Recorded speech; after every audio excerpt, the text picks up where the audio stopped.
Eleição crítica é um conceito que vem desde meados do século passado.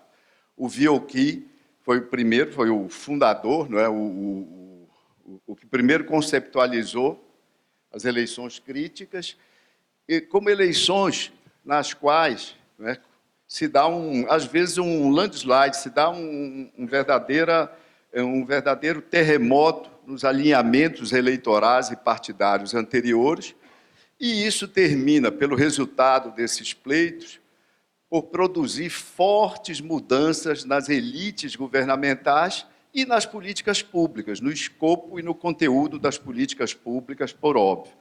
Quais são as características dessas eleições críticas? Em que contextos elas aparecem?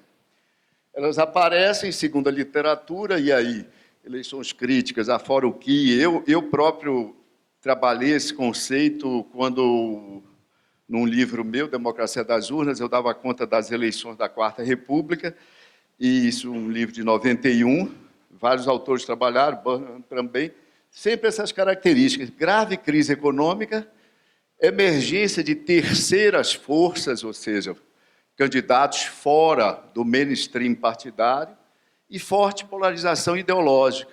Forte polarização ideológica no passado, que obviamente ao longo do tempo, e sobretudo nessas eleições mais recentes, no Brasil e em outros contextos, agregou conflitos que têm referências identitárias. O que a partir dos Estados Unidos é chamado muito frequentemente de guerra cultural, ou seja, fatores envolvidos na chamada guerra cultural. 2018, típica eleição crítica nossa, né? Típica eleição crítica. O que é que dificultou a percepção de que se tratava de uma típica eleição crítica, que dialogava e dialogou com episódios eleitorais anteriores nossos, como eu vou tratar daqui a pouco, que não era uma coisa absolutamente singular, caída de paraquedas dos céus. Dificultou a ocorrência de outros fatores que tornaram essas eleições críticas o que eu chamo de eleições supercríticas.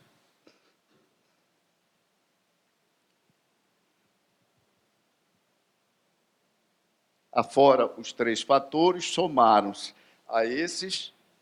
Eu estou olhando aqui para a esquerda, não é para...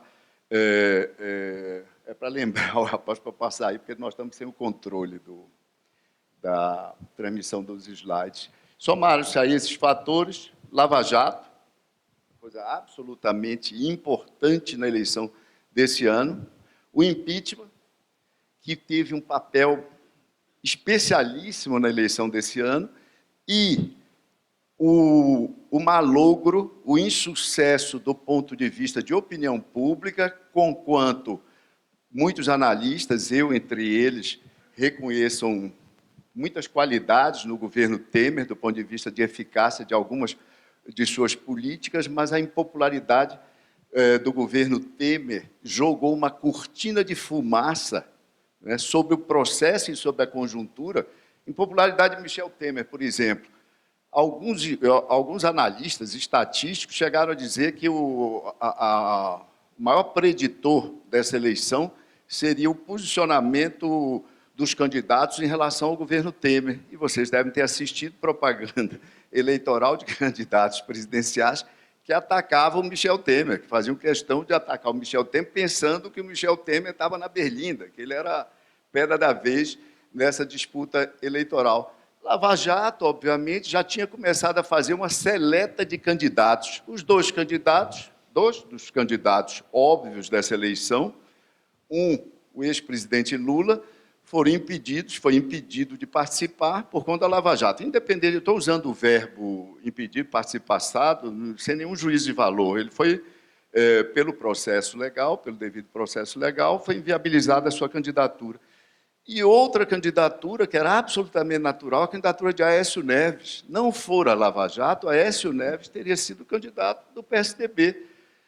E convenhamos, provavelmente ganharia a eleição no primeiro turno, porque é isso que ocorre em todos os países, quando um candidato derrotado por pouco na eleição anterior assiste o malogro do governo daquele ou daquela que foi eleito por uma pequena margem sobre ele, sobre esse candidato. O Aécio foi alijado pela Lava Jato. O impeachment, nós vamos ver a seguir, salvou o PT. Nada foi tão benéfico para o PT, do ponto de vista estritamente eleitoral, do que o impeachment de Dilma Rousseff, paradoxalmente que seja. Então, nós tivemos eleições super críticas no Brasil nesse ano. Vamos ver o que é que ocorreu. O que ocorreu nas pesquisas e, afinal, na eleição. Isso aqui é a série que o IPESP, o instituto no qual eu presido o Conselho Científico, desenvolveu para a XP desde a da terceira semana de maio. Esses números são sempre o mês e a ordem da semana na qual essas pesquisas foram realizadas. Nós temos até o início de setembro uma confusão geral, quer dizer, um quadro razoavelmente estagnado, uma liderança do candidato Bolsonaro, um grande um grande percentual de eleitores que não sabiam, não respondiam, está aqui, e o resto, alguma coisa mais ou menos embolada aí, disputando numa espécie de segundo escalão, de segundo pelotão de candidatos. Quando começa setembro, começa o crescimento de Fernando Haddad. O crescimento de Fernando Haddad, pelo menos a mim, nos surpreendeu. Nessas mesmas pesquisas XP e PESP, desde maio, eu havia introduzido uma questão que dizia o seguinte: olha, se o Fernando Haddad for candidato com apoio de Lula, e aí ele já aparecia, o Fernando Haddad, que tinha 2%, diante dessa questão, já aparecia com 12%, 13%, 15%, chegou a 16%. Então, o crescimento do Haddad não me surpreendeu, mas surpreendeu, obviamente, o eleitorado em grande medida. Vocês vão ver que em setembro, essa linha azul é a linha do Bolsonaro, a linha vermelha do Haddad. Quando o Haddad começa a subir, e por conta da televisão, quando se diz que a televisão não teve efeito, etc., é uma discussão boba, mas eu não vou aprofundá-la aqui. Quando o Haddad começa a subir, esse eleitorado de centro-direita se dá conta, afinal, de que, na verdade, essa eleição crítica era uma eleição sobre o PT, era uma eleição sobre os governos petistas.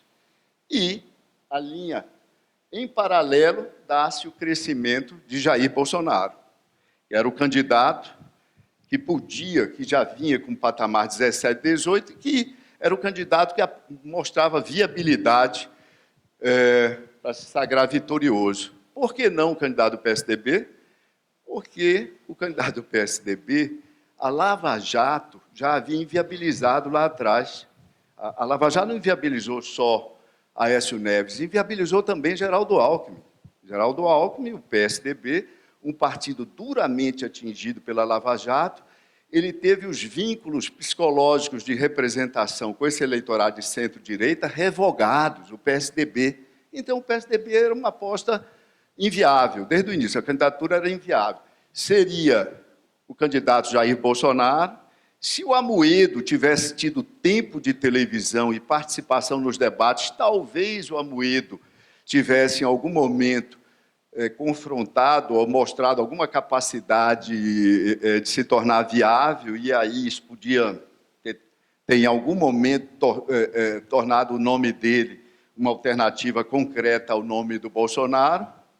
Henrique Meirelles não era, porque estava associado a um governo francamente, totalmente impopular. Não sobrava ninguém, sobraria, no último caso, o Cabo Daciolo. Então, eu acredito que se Jair Bolsonaro não tivesse sido candidato, o Amoedo não tivesse sido afastado de TV, tivesse continuado afastado de TV, etc. e tal, você, na última instância, podia até ter o Cabo Daciolo também como uma perspectiva viável para esse eleitorado de centro-direita que avançou nessa direção. Então, chegamos ao primeiro turno com Bolsonaro com 34% dos votos totais e no segundo turno com 39% dos votos totais, fazendo o resultado dessa eleição. O que é que nós tivemos nessa eleição crítica? Toda eleição crítica abala o sistema partidário anterior. Exemplos de eleições críticas, a primeira delas, famosa, 1860, nos Estados Unidos, a vitória do Lincoln, depois 1896, a vitória do McKinley, depois 1928, 1932, iniciando o ciclo Roosevelt, 1928 também na Grã-Bretanha, 1960, a eleição americana, a eleição depois do Nixon, em 1972, ganhou em praticamente todos os estados, menos um. Então, são eleições sempre que produzem grandes mudanças. Vamos para a eleição italiana, 92, 94. Vamos para a eleição francesa. A eleição do Macron é uma eleição crítica também. E, mais recentemente, uma clássica eleição crítica, a eleição mexicana desse ano. Elas se dão com mudança do quadro partidário e, frequentemente, com mudança, com troca de guarda num dos campos políticos, seja direita, seja esquerda, às vezes em ambos os campos políticos. No caso dessa eleição, nós tivemos uma troca de guarda à direita.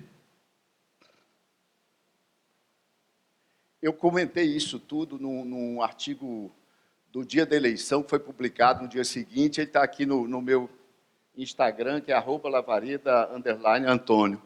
Tem o artigo completo aí, onde eu discuto isso com um pouquinho mais de profundidade, aí, esse conceito.